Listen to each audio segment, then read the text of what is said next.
Goodness, that was a really long nap. Welcome, listeners, to Spark of Terror, where the light isn't the comfort you were seeking for in the dark.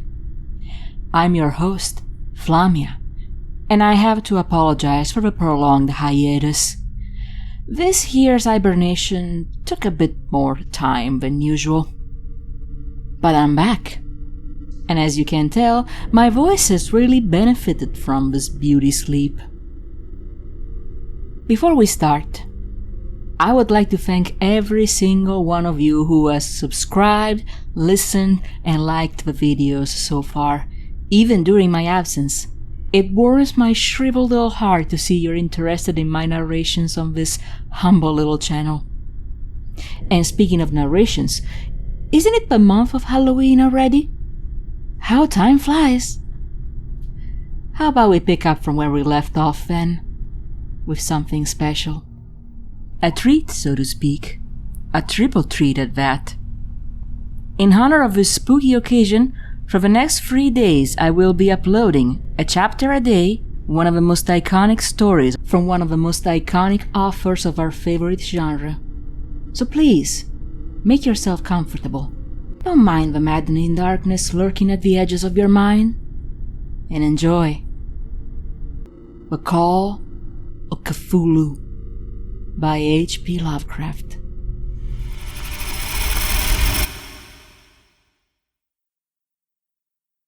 Found among the papers of the late Francis Wayland Thurston of Boston.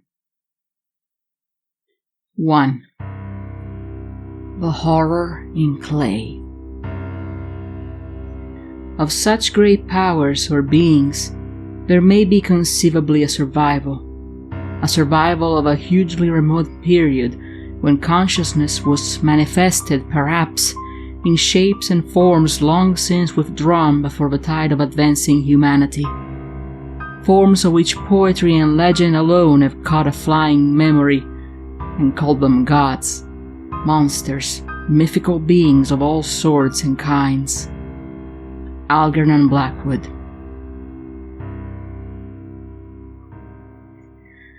The most merciful thing in the world, I think, is the inability of the human mind to correlate all of its contents. We live on a placid island of ignorance in the midst of black seas of infinity, and it was not meant that we should voyage far. The sciences, each straining in its own direction, have hitherto harmed us little. But some day, the piecing together of dissociated knowledge will open up such terrifying vistas of reality and of our frightful position therein, that we shall either go mad from a revelation, or flee from a deadly light into the peace and safety of a new dark age. Theosophists have guessed at the awesome grandeur of a cosmic cycle wherein our world and human race form transient incidents. They have hinted at strange survivals in terms which would freeze the blood, if not masked by a bland optimism. But it is not from them that there came the single glimpse of forbidden aeons which chills me when I think of it and maddens me when I dream of it. That glimpse, like all dread glimpses of truth, flashed out from an accidental piecing together of separated things, in this case, an old newspaper item and the notes of a dead professor. I hope that no one else will accomplish this piecing out. Certainly, if I live, I shall never knowingly supply a link in so hideous a chain. I think that the professor, too, intended to keep silent regarding that part he knew, and that he would have destroyed his notes, had not sudden death seized him. My knowledge of the thing began in the winter of 1926-27, with the death of my grand-uncle George Gemmell Engel, Professor Emeritus of Semitic Languages in Brown University, Providence, Rhode Island. Professor Engel was widely known as an authority of ancient inscriptions, and had frequently been resorted to by the heads of prominent museums, so that his passing at the age of 92 may be recalled by many. Locally, interest was intensified by the obscurity of the case of death. The professor had been stricken whilst returning from the Newport boat, falling suddenly, as witnesses said, after having been jostled by a nautical-looking Negro who had come out from one of the queer dark courts on the precipitous hillside, which formed a short cut from the waterfront to the deceased home in Williams Street. Physicians were unable to find any visible disorder, but concluded after perplexed debate that some obscure lesion of the heart, induced by the brisk ascent of so steep a hill by so elderly a man, was responsible for the end. At the time, I saw no reason to dissent from this dictum, but latterly, I am inclined to wonder, and more than wonder. As my granduncle's heir and executor, for he died a childless widower, I was expected to go over his papers with some thoroughness, and for that purpose moved his entire set of files and boxes to my quarters in Boston. Much of the material which I correlated will be later published by the American Archaeological Society, but there was one box which I found exceedingly puzzling, and which I felt much adverse from showing to other eyes. It had been locked, and I did not find the key till it occurred to me to examine the personal ring which the professor carried always in his pocket. Then indeed I succeeded in opening it, but when I did so, seemed only to be confronted by a greater and more closely locked barrier. For what could be the meaning of the queer clay bas-relief and the disjointed jottings, ramblings, and cuttings which I found? Had my uncle in his latter years become credulous of the most superficial impostures? I resolved to search out the eccentric sculptor responsible for this apparent disturbance of an old man's peace of mind. The bas-relief was a rough rectangle, less than an inch thick, and about 5 by 6 inches in area, obviously of modern origin. Its designs, however, were far from modern in atmosphere and suggestion, for although the vagaries of cubism and futurism are many and wild, they do not often reproduce the cryptic regularity which lurks in prehistoric writing. And writing of some kind the bulk of his designs seemed certainly to be, though my memory, despite much familiarity with the papers and collections of my uncle, failed in any way to identify this particular species, or even hint at its remotest affiliations. Above these apparent hieroglyphics was a figure of evidently pictorial intent, though its impressionistic execution forbade a very clear idea of its nature. It seemed to be a sort of monster, or symbol representing a monster, of a form which only a diseased fancy could conceive. If I say that my somewhat extravagant imagination yielded simultaneous pictures of an octopus, a dragon, and a human caricature, I shall not be unfaithful to the spirit of the thing. A pulpy tentacled head surmounted a grotesque and scaly body with rudimentary wings, but it was the general outline of the whole which made it most shockingly frightful. Behind the figure was a vague suggestion of a cyclopean architectural background. The writing accompanying this oddity was, aside from a stack of press cuttings, in Professor Engel's most recent hand, and made no pretense to literary style. What seemed to be the main document was headed Cthulhu Cult, in characters painstakingly printed to avoid the erroneous reading of a word so unheard of. This manuscript was divided into 2 sections, the first of which was headed 1925, Dream and Dreamwork of H. A. Wilcox, 7 Thomas Street, Providence, Rhode Island, and the second, Narrative of Inspector John R. Legras, 121 Bienville Street, New Orleans, Louisiana, at 1908 AASMTG, notes on the same, and Professor Webb's account. The other manuscript papers were all brief notes, some of them accounts of the queer dreams of different persons, some of them citations from philosophical books and magazines, notably W. Scott Elliott's Atlantis and the Lost Lemuria, and the rest comments on long-surviving secret societies and hidden cults, with references to passages in such mythological and anthropological sourcebooks as Fraser's Golden Bough and Miss Murray's Witch Cult in Western Europe. The cuttings largely alluded to outre mental illnesses and outbreaks of group folly or mania in the spring of 1925. The first half of the principal manuscript told a very peculiar tale.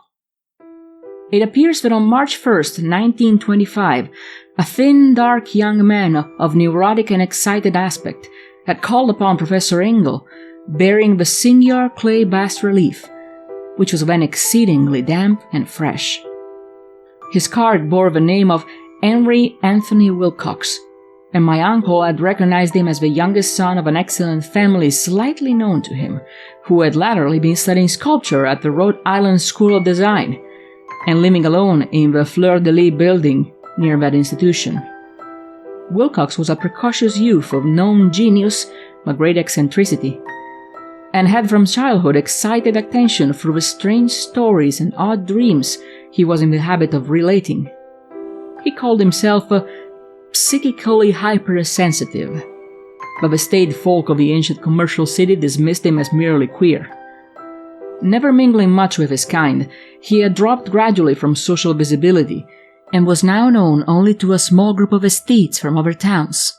Even the Providence Art Club, anxious to preserve its conservatism, had found him quite hopeless.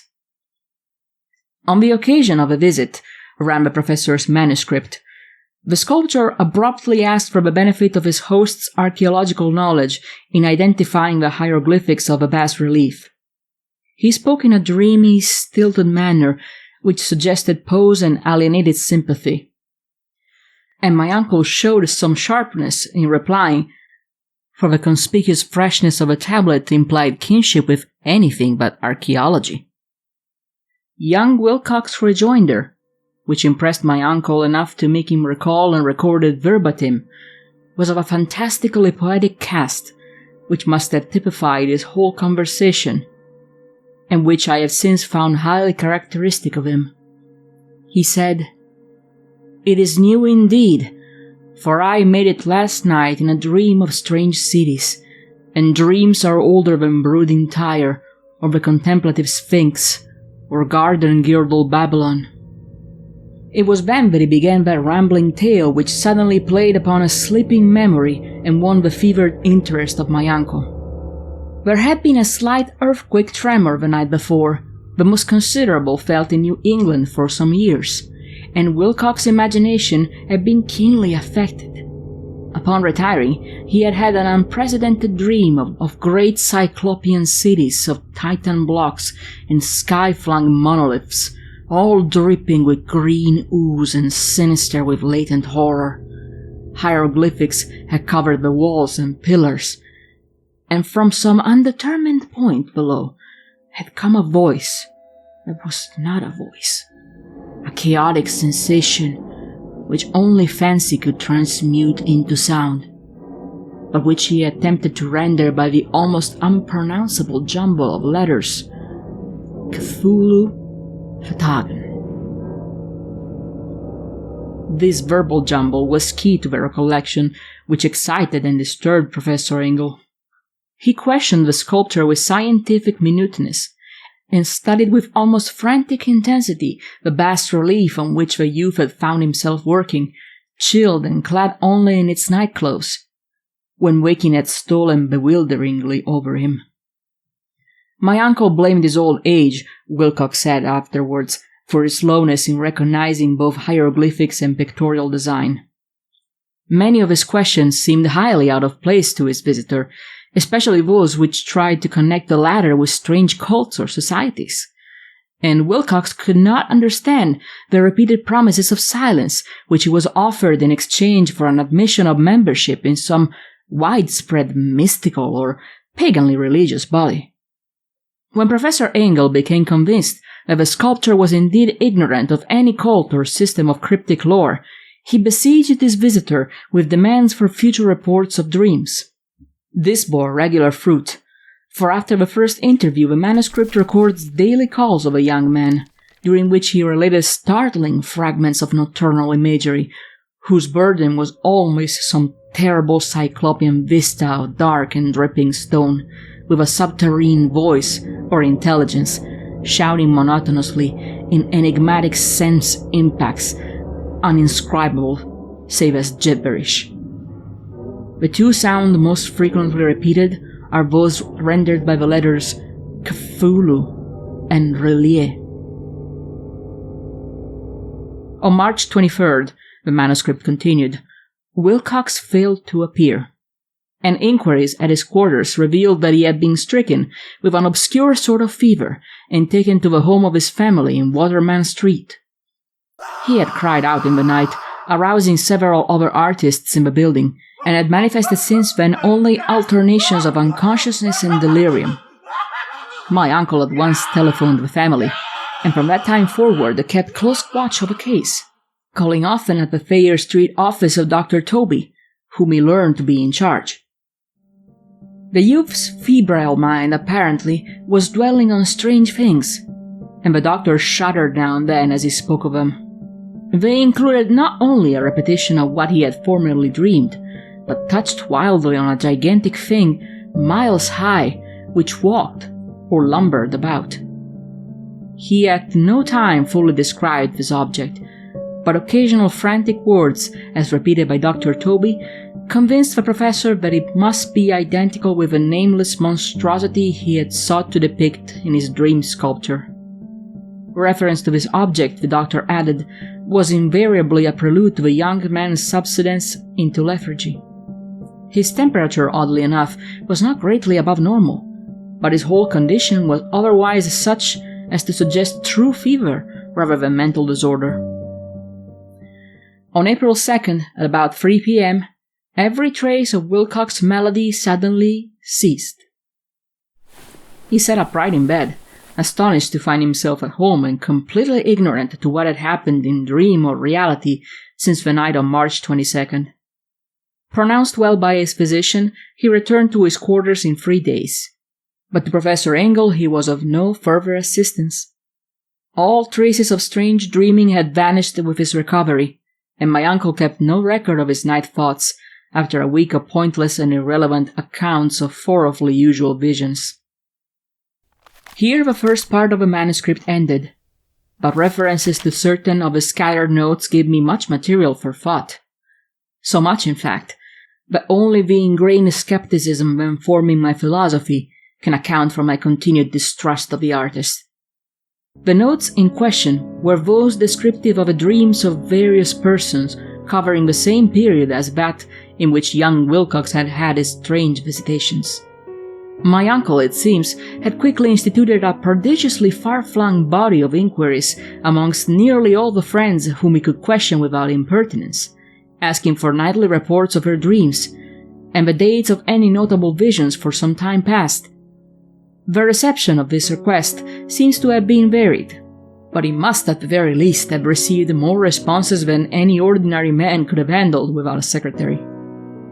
This original correspondence was not preserved, but its notes formed a thorough and really significant digest. Average people in society and business, New England's traditional salt of the earth, gave an almost completely negative result, though scattered cases of uneasy but formless nocturnal impressions appear here and there, always between March 23rd and April 2nd, the period of young Wilcox's delirium. Scientific men were little more affected, for 4 cases of vague description suggest fugitive glimpses of strange landscapes, and in 1 case there is mentioned a dread of something abnormal. It was from the artists and the poets that the pertinent answers came, and I know the panic would have broken loose had they been able to compare notes. As it was, lacking their original letters, I half suspected the compiler of having asked leading questions, or of having edited the correspondence in corroboration of what he had latently resolved to see. That is why I continue to feel that Wilcox, somehow cognizant of the old data which my uncle had possessed, had been imposing on the veteran scientist. These responses from esthetes told a disturbing tale. From February 28th to April 2nd, a large proportion of them had dreamed of very bizarre things, the intensity of the dreams being immeasurably the stronger during the period of the sculptor's delirium. Over a fourth of those who reported anything reported scenes and health sounds not unlike those which Wilcox had described. And some of the dreamers confessed acute fear of a gigantic nameless thing visible towards the last. One case, which the note describes with emphasis, was very sad. The subject, a widely known architect with leanings toward theosophy and occultism, went violently insane on the date of young Wilcox's seizure, and expired several months later after incessant screamings to be saved from some escaped denizen of hell. Had my uncle referred to these cases by name instead of merely by number, I should have attempted some corroboration and personal investigation. But as it was, I succeeded in tracing down only a few. All of these, however, bore out the notes in full. I have often wondered if all of the objects of the professor's questioning felt as puzzled as did this fraction. It is well that no explanation shall ever reach them. The press cuttings, as I have intimated, touched on cases of panic, mania, and eccentricity during the given period. Professor Engel must have employed a cunning bureau, for the number of extracts was tremendous, and the sources scattered throughout the globe. Here was a nocturnal suicide in London, where a lone sleeper had leaped from a window after a shocking cry. Here likewise a rambling letter to the editor of a paper in South America, where a fanatic deduces a dire future from visions he had seen. A dispatch from California describes a theosophist colony as donning white robes en masse for some glorious fulfillment, which never arrives, whilst items from India speak guardedly of serious native unrest toward the end of March. Voodoo orgies multiply in Haiti, and African outposts report ominous mutterings. American officers in the Philippines find certain drives bothersome at this time, and New York policemen are mobbed by hysterical Levantines on the night of March 22nd and 23rd. The west of Ireland, too, is full of wild rumor and legendary, and a fantastic painter named Ardois Bonneau hangs a blasphemous dream landscape in the Paris Spring Salon of 1926. And so numerous are the recorded troubles in insane asylums that only a miracle can have stopped the medical fraternity from noting strange parallelism and drawing mystified conclusions. A weird bunch of cuttings, all told, and I can at this date scarcely envisage the callous rationalism with which I set them aside. But I was then convinced that young Wilcox had known of the older matters mentioned by the professor.